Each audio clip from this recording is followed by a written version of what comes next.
Bugun men barcha pensionerlar, ularning farzandlari va yaqinlari uchun juda muhim bo'lgan masalani tushuntirib beraman. Pensiya guvohnomasi bekor qilinmoqda degan xabar nimani anglatadi? Endi pensiyani olish. Imtiyozlardan foydalanish yoki biror tashkilotga pensioner ekanini tasdiqlash uchun nima qilish kerak? Bu ma'lumot oddiy xabar emas, chunki u nafaqat bugun pensiya olayotgan fuqarolarga, balki yaqin vaqtda pensiyaga chiqadigan insonlarga ham bevosita taalluqli. Iltimos, hoziroq kanalga obuna bo'ling, videoga like bosing, chunki men bu mavzuni sodda tilda, lekin huquqiy va amaliy tomondan batafsil tushuntirib beraman. Avvallari pensioner ekanini tasdiqlash uchun ko'pchilikda alohida pensiya guvohnomasi bo'lardi. Bu guvohnoma kichik hujjat ko'rinishida bo'lib, unda fuqaroning ism, familiyasi, tug'ilgan sanasi, pensiya turi, ayrim hollarda pensiya tayinlangan sana va boshqa ma'lumotlar ko'rsatilardi. Odamlar uni yonida olib yurardi. Masalan, dorixonada, transportda, sanatoriyga yo'llanma olishda, ayrim kommunal yoki ijtimoiy xizmatlarga murojaat qilganda, bankda, mahallada yoki boshqa idoralarda shu guvohnomani ko'rsatish so'ralardi. Endi esa tizim bosqichma-bosqich elektron shaklga o'tmoqda. Ya'ni asosiy ma'lumot qog'oz guvohnomada emas, davlat axborot tizimlarida saqlanadi. Oddiy qilib aytsam, davlat organlari pensionerning maqomini alohida qog'oz hujjat orqali emas, elektron bazalar orqali tekshirish kerak bo'ladi. Bu o'zgarishning maqsadi odamlarni ortiqcha hujjat ko'tarib yurishdan, guvohnoma yo'qolsa qayta tiklash uchun idora yurishdan, turli joylarda bir xil ma'lumotni qayta isbotlashdan ozod qilishdir. Lekin men bu yerda juda muhim jihatni alohida aytaman. Pensiya guvohnomasi bekor qilinmoqda degani pensiya bekor bo'ladi degani emas. Bu ikki masala mutlaqo boshqa narsalar. Pensiya fuqaroga qonun asosida tayinlangan ijtimoiy to'lovdir. Guvohnoma esa shu maqomni tasdiqlovchi hujjat shakli xolos. Agar qog'oz guvohnoma bekor qilinsa yoki berilmaydigan bo'lsa, bu sizning pensiya olish huquqingiz yo'qoladi degani emas. Pensiya tayinlangan bo'lsa, u belgilangan tartibda to'lanaveradi. Oldingi tartibda ko'p holatlarda pensioner o'z maqomini ko'rsatish uchun guvohnomani olib borardi. Masalan, 62 yoshli otaxon bankka borib, pensiya plastik kartasiga tushmaganini so'rasa, undan pasport, bank kartasi, ba'zan pensiya guvohnomasi so'ralardi. Yoki 62 yoshli onaxon sanatoriy yo'llanmasi bo'yicha murojaat qilsa, pensioner ekanini isbotlash uchun guvohnomasini ko'rsatardi. Guvohnoma yo'q bo'lib qolsa, odam yana pensiya jamg'armasi bo'limiga borishi, ariza yozish kutishi, ba'zan bir necha marta qatnash kerak bo'lardi. Yangi tartibda asosiy e'tibor shaxsni identifikatsiya qilishga qaratiladi. Ya'ni sizning pasportingiz yoki ID kartangiz, shaxsiy identifikatsion raqamingiz, elektron davlat xizmatlari tizimidagi ma'lumotlaringiz orqali pensioner ekaningiz aniqlanadi. Tashkilotlar kerakli ma'lumotni elektron bazadan olishi kerak. Bu ayniqsa yoshi katta insonlar uchun qulay bo'lishi kerak. Chunki ular bir hujjatni yo'qotib qo'yishdan, eskirib qolishdan yoki yaroqsiz holga kelishdan xavotir olmaydi. Lekin amaliyotda har doim ham hamma joy bir kunda yangi tartibga o'tib ketmaydi. Mana shu yerda muammo paydo bo'ladi. Bir idora elektron bazadan ko'ra oladi. Boshqa joy hali eski odat bo'yicha guvohnoma so'rashi mumkin. Bir xodim yangi tartibni biladi, ikkinchisi bilmasligi mumkin. Shuning uchun men tomoshabinlarga aytaman, bu o'zgarish sizga qulaylik yaratishi kerak. Lekin dastlabki davrda tushunmovchiliklar bo'lish ehtimoli bor.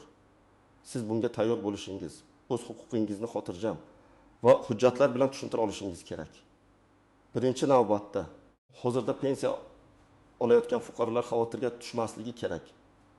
Agar sizga yoshga doir pensiya, nogironlik pensiyasi yoki boquvchisini yo'qotganlik pensiyasi tayinlangan bo'lsa, qog'oz guvohnoma shaklidagi o'zgarish pensiyaning o'ziga ta'sir qilmaydi. Sizning pensiyangiz bank kartangizga yoki belgilangan boshqa tartibda tushishda davom etadi. Ikkinchi toifa yaqinda pensiyaga chiqadigan fuqarolar. Masalan, erkak kishi 6 yoshga, ayol kishi 7 yoshga yaqinlashayotgan bo'lsa, u avvaldan hujjatlarini tayyorlashi kerak.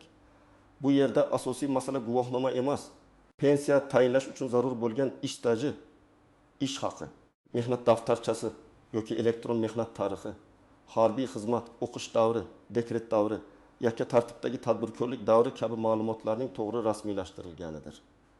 Guvohnoma bo'ladimi yoki elektron ma'lumot bo'ladimi?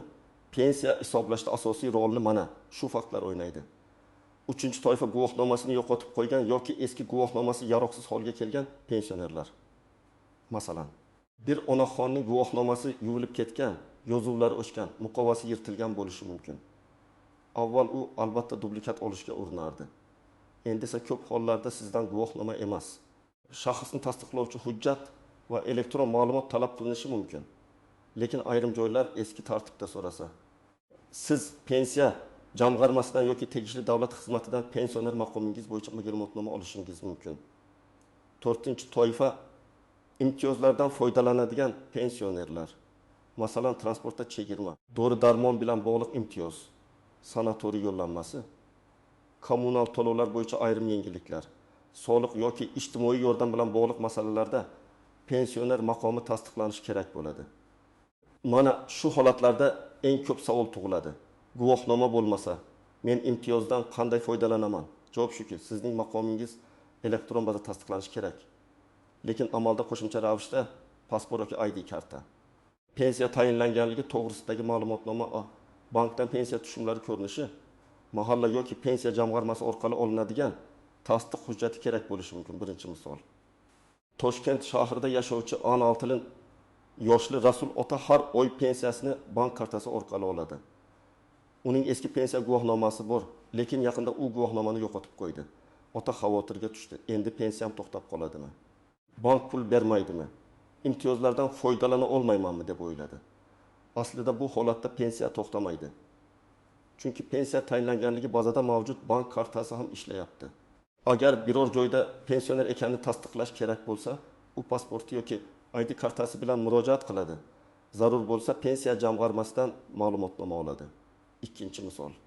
Samarqand viloyatida yashovchi 58 yoshli Dilbar opa hali pensiyaga chiqmagan, lekin 2 yildan keyin chiqadi. U pensiya guvohnomasi bekor bo'lyapti degan gapni eshitib, endi pensiya chiqmaydimi deb qo'rqdi. Men bunday fuqarolarga shuni tushuntiraman. Sizning asosiy vazifangiz guvohnoma haqida emas, ish stajingiz haqida o'ylashdir. Masalan, siz 25 yil maktabda ishlagan bo'lsangiz, keyin 5 yil uyda bola parvarishi bilan shug'ullangan bo'lsangiz, keyin yana 7 yil xususiy korxonada ishlagan bo'lsangiz, bularning hammasi hujjatlarda aks etgan bo'lishi kerak. Agar elektron mehnat daftarchasida ma'lumot to'liq bo'lmasa, oldindan ish joylariga murojaat qilib, arxiv ma'lumotlarini tekshirtirish kerak. 3-misol. Farg'onada yashovchi 70 yoshli pensioner dorixonada ayrim imtiyozli dorilarni olish uchun murojaat qiladi. Dorixona xodimi undan eski odat bo'yicha pensiya guvohnomasini so'raydi. Pensionerda esa guvohnoma yo'q. Bunday holatda fuqaro xotirjam tarzda pasport yoki ID kartani ko'rsatishi, agar tashkilot elektron bazadan tekshira olmasa, tegishli tibbiyot muassasasi yoki pensiya jamg'armasi orqali pensioner maqomi bo'yicha tasdiqlovchi ma'lumotnoma talab qilishi mumkin. Eng muhimi, xodimning og'zaki rad javobi bilan cheklanib qolmaslik kerak. Agar imtiyoz qonunda belgilangan bo'lsa, uni faqat guvohnoma yo'qligi sababli rad etish to'g'ri emas. 4-misol. Qashqadaryoda yashovchi 63 yoshli erkak kishi pensiyaga chiqdi. Lekin uning ayrim ish yillari hisobga olinmadi. U pensiya guvohnomasi berilmayotganidan norozi bo'ldi. Lekin asl muammo boshqa joyda edi. 1992-yildan 2003-yilgacha ishlagan korxonasi yopilgan, arxiv hujjatlari to'liq topilmagan. Natijada pensiya miqdori kamroq chiqdi. Mana shunday holatda guvohnoma bor yo'qligi muammoni hal qilmaydi. Asosiy masala stajni tasdiqlash, ish haqi ma'lumotini topish, arxivdan hujjat olish va kerak bo'lsa qayta hisob-kitob talab qilishdir. Bu o'zgarishda birinchi nozik jihat shuki, qog'oz hujjat bekor bo'lsa ham ma'lumot to'g'ri bo'lishi shart. Elektron bazadagi ma'lumotda xato bo'lsa, sizga noqulaylik tug'ilishi mumkin. Masalan, ism familiyada bitta harf noto'g'ri yozilgan bo'lsa, tug'ilgan sana xato kiritilgan bo'lsa, pasport seriyasi eski bo'lsa, familiya nikohdan keyin o'zgargan bo'lsa, tizim sizni darhol topmasligi mumkin. Shuning uchun har bir pensioner o'z hujjatlaridagi ma'lumotlarning bir-biriga mosligini tekshirtirib qo'yishi kerak. Ikkinchi nozik jihat pensiya turi.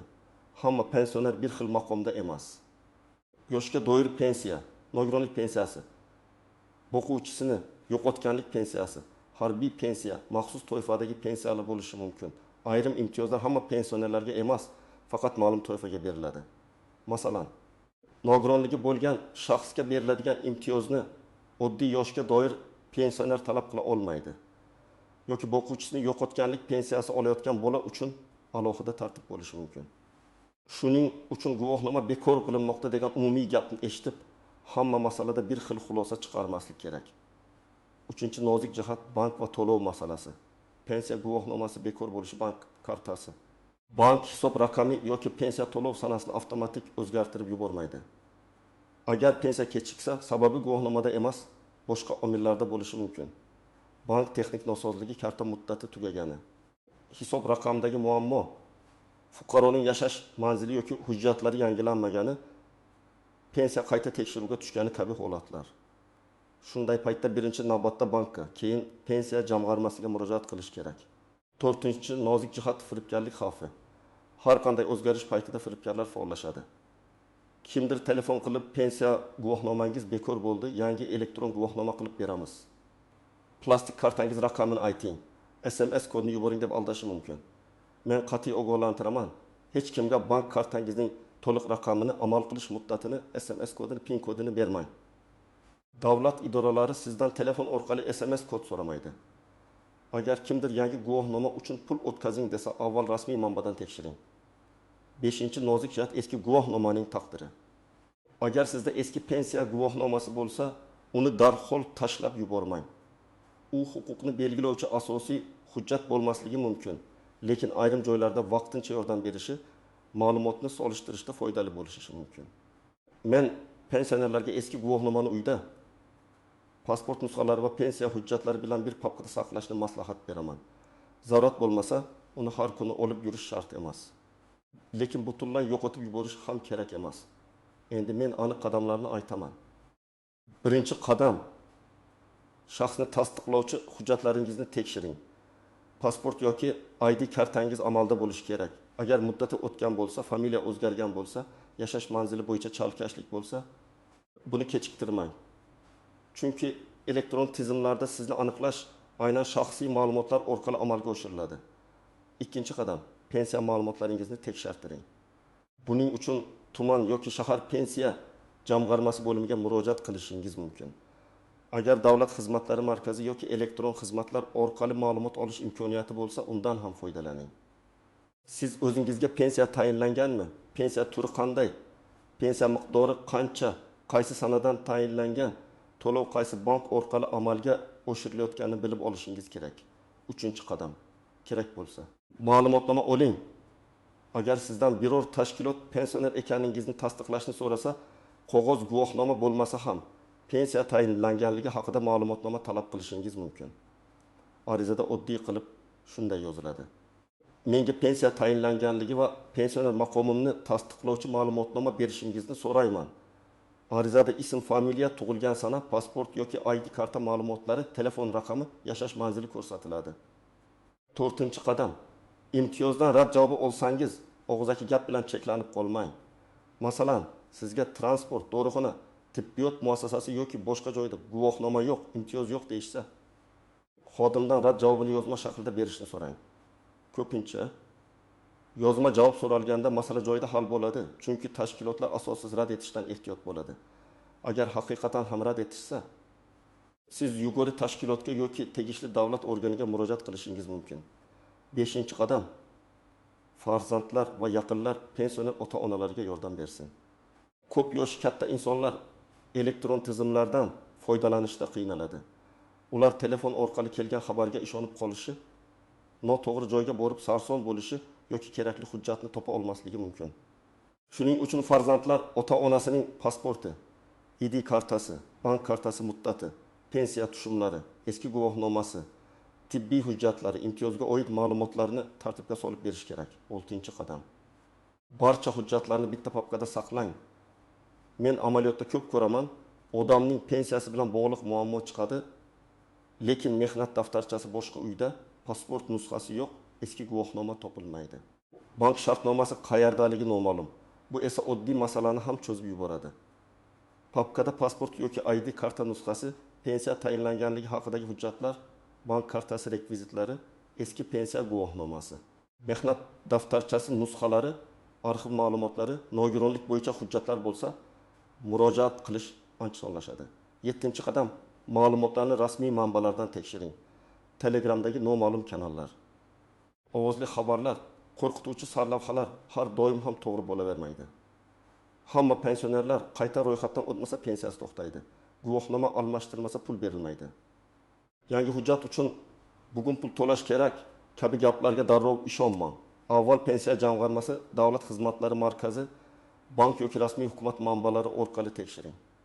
Demak, eng muhim fikr shuki, pensiya guvohnomasi bekor qilinishi yoki qog'oz shakldan elektron tizimga o'tilishi pensiyaning o'zi bekor bo'ladi degani emas. Sizning pensiya olish huquqingiz qonun bilan belgilanadi. Guvohnoma esa faqat tasdiqlovchi vosita bo'lgan. Yangi tartibning maqsadi odamlarni ortiqcha qog'ozbozlikdan ozod qilish, ma'lumotlarni elektron bazalar orqali tekshirish va xizmatlarni tezlashtirishdir. Lekin bu jarayonda har bir pensioner hushyor bo'lishi kerak. Hujjatlaringizni tekshiring, shaxsiy ma'lumotlaringiz mosligini aniqlang. Kerak bo'lsa ma'lumotnoma oling. Imtiyozdan asossiz rad etilsa yozma javob so'rang. Firibgarlarga bank ma'lumotlaringizni bermang. Eng muhimi, vahimaga tushmang, lekin befarq ham bo'lmang. Agar siz yoki yaqinlaringiz pensiya guvohnomasi, pensiya tayinlash, imtiyozlar yoki pensiya miqdori bo'yicha muammoga duch kelgan bo'lsangiz, izohlarda yozib qoldiring. Men eng ko'p uchraydigan savollarni alohida ko'rib chiqaman. Videoga like bosing, kanalga obuna bo'ling va bu ma'lumotni albatta ota-onangiz, bobo-buvingiz, qarindoshlaringiz va qo'shnilaringizga yuboring. Chunki bu xabar har bir pensioner uchun muhim.